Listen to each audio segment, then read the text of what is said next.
नमस्कार। सबसे बड़ा सवाल देख रहे हैं आप, मैं हूं आपके साथ पूजा। बिहार चुनाव से ठीक पहले लालू परिवार पर फिर एक बार भ्रष्टाचार की कालिक लथपथ होकर सामने आई है।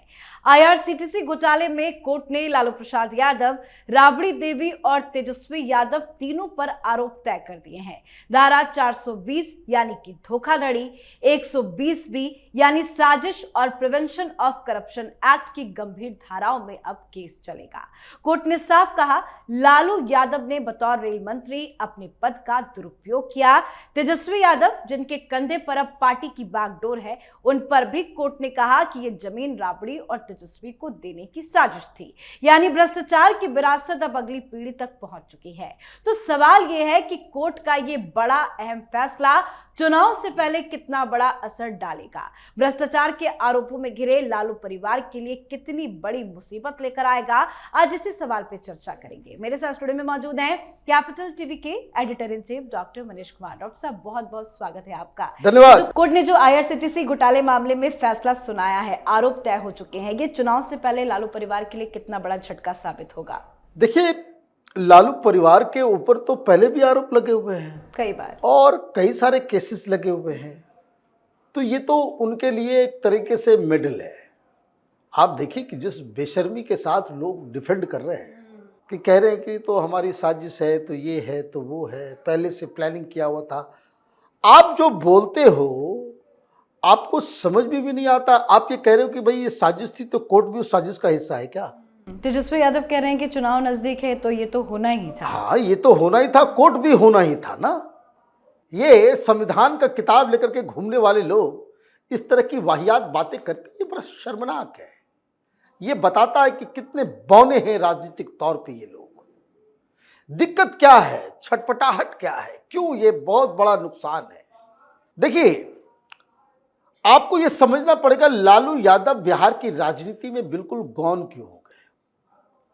2004 के बाद से वो एक भी चुनाव ये लोग नहीं जीत पाए, और जीतना तो दूर, वो उस तरीके से सत्ता के आसपास भी नहीं रह पाए। बीच में नीतीश कुमार के ये अल्टी पल्टी के चक्कर में वो 2 बार जो है वो बने मंत्री और डिप्टी सीएम। अदरवाइज जनता की नजर से चुनाव के नतीजों को अगर आप देखें तो उसमें तो ये लालू यादव और पूरा कुनबा वो तो साइडलाइन हो गया। क्यों? भ्रष्ट है, जंगल राज, गुंडागर्दी, ये कई सारे वो जो कालिक लालू यादव की राजनीति पे लगे हुए थे। तेजस्वी यादव, उनको अगर बिहार की राजनीति में उसके शीर्ष पे पहुंचना है तो उनका ये अटेम्प्ट हो रहा था कि जो लालू यादव के प्रशासन, शासन, राजनीति के जो चरित्र थे उससे तेजस्वी यादव अलग है। और इसलिए ये नौकरी की बात और तरह तरह की बातें करते हैं। कभी अंग्रेजी भी बोलते हैं, वो ड्रामा नहीं करते, वो टूटी फूटी जो भी है। तो जो पिताजी का जो बैड इंप्रेशन था, उससे अपने आप को अलग करने का सतत प्रयास जी तेजस्वी यादव और उनकी मंडली, उनके इमेज मेकओवर करने वाली टीम ने ये किया। लेकिन कोर्ट ने उसे पंचर कर दिया। ये सबसे बड़ा जो उसको कह सकते हैं झटका, वो ये कि नाउ भाई बाप नंबर ही, बेटा 10 नंबर ही। जैसा बाप वैसा बेटा। बिहार में लोग यही कह रहे हैं कि बाप जो है वो घोटाले में जेल गया, ये भी जाएगा, ये भी जाएगा। और सबसे मजेदार बात यह है कि लोग कह रहे हैं कि तेजस्वी यादव तो वैसा है, तेज प्रताप वैसा नहीं है। तेज प्रताप भोले मन का है, साफ दिल का आदमी है, वो ईमानदार है, क्योंकि वो फंसा नहीं है वो इस पूरे केस में। तो एक राजनीति के दृष्टि से अगर आप देखें तो ये जो पिछले 5-7 सालों में जितनी भी मेहनत वो लालू यादव के इमेज से अपने आप को बाहर करने की जो पूरी मशक्कत तेजस्वी यादव ने की, वो कल के कोर्ट ऑर्डर से वो धुल गया। अब दूसरी चीज समझिए कि अब तो भारतीय जनता पार्टी के हाथ में भी ब्रह्मास्त्र आ गया ना कि भाई ऐसे आदमी को बना रहे हो, पता नहीं कल रहेगा या नहीं रहेगा, जेल में जाएगा। फिर जब जेल में जाएगा तो फिर ये कौन, कहीं राबड़ी देवी की तरह तेजस्वी यादव अपने क्रिश्चियन पत्नी को तो नहीं मुख्यमंत्री बना देगा? यही ट्रेडिशन रहा है। बहुत सारे सवाल अब खड़े होंगे ना, क्योंकि लालू यादव जब उनके ऊपर आरोप लगा, उन्होंने इस्तीफा दिया, अपनी पत्नी को बना दिया, तो तेजस्वी यादव भी यही काम करेंगे। जब उनके ऊपर सजा होगी, अगर जेल चले जाते हैं, सजा हो जाती है, तो फिर अब एक क्रिश्चियन पत्नी जिनके साथ शादी की है उन्होंने, वो मुख्यमंत्री बनेंगी।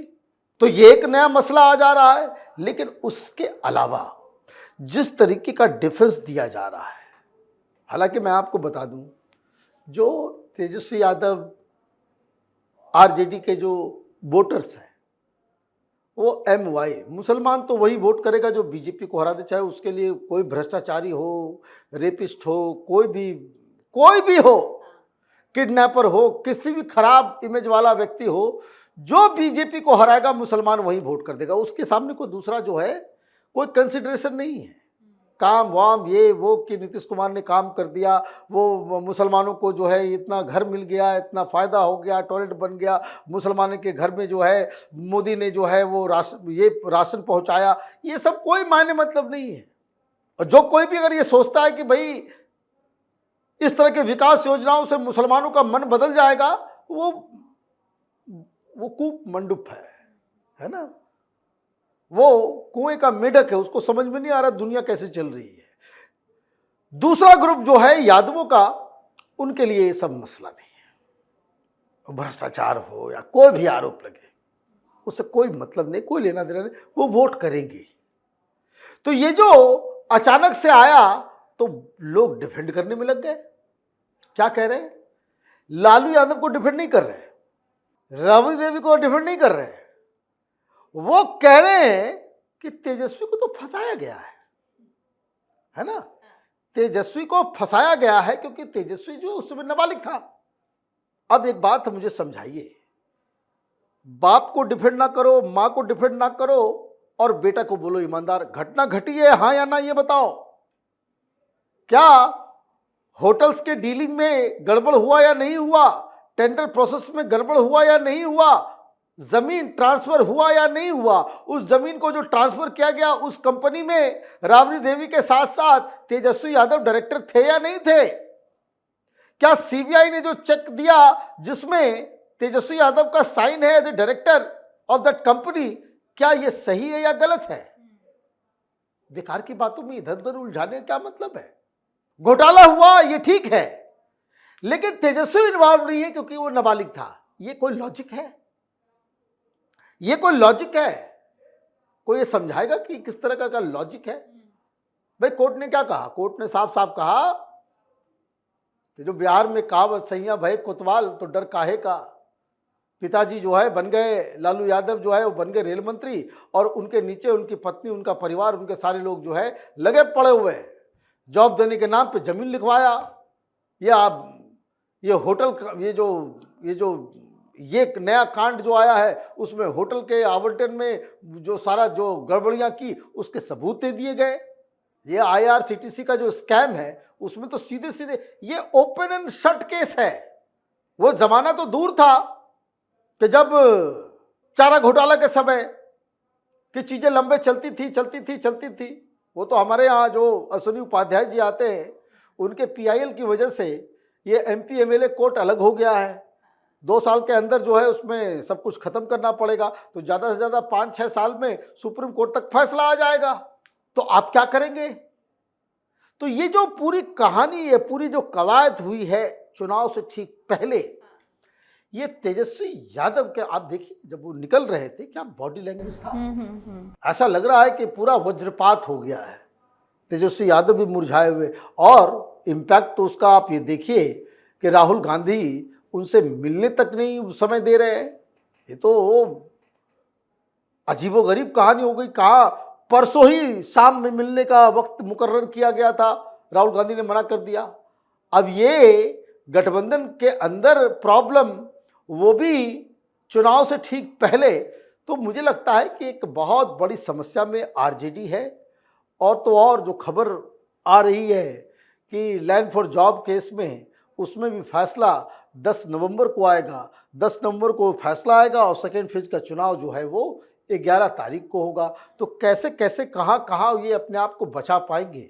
एक बात तो है कि वो भ्रष्टाचार का प्लैंक जो है वो इनके हाथ से छिन गया। जी, बहुत बहुत धन्यवाद सर समझाने के लिए। धन्यवाद। तो दिल्ली की राउस एवेन्यू कोर्ट ने आईआरसीटीसी घोटाले में न सिर्फ लालू यादव और राबड़ी देवी पर बल्कि खुद तेजस्वी यादव पर भी साजिश और धोखाधड़ी के आरोप तय कर दिए हैं, जो आरजेडी की मुसीबत बढ़ाने वाला है। तेजस्वी यादव ने अब तक इस मामले में खुद को निर्दोष बताया है, लेकिन कोर्ट की टिप्पणी ने उनके राजनीतिक करियर पर बड़ा सवालिया निशान लगा दिया है। सीबीआई और ईडी दोनों की निगाह अब तेजस्वी पर पैनी हो जाएगी। लैंड फॉर जॉब केस में भी कोर्ट का फैसला आना है, मतलब चुनाव से ठीक पहले लालू परिवार जेल की दहलीज पर जाकर खड़ा हो गया है। तो आपकी क्या कुछ राय है, कमेंट करके लिखिएगा। देखते रहिए कैपिटल टीवी। नमस्कार।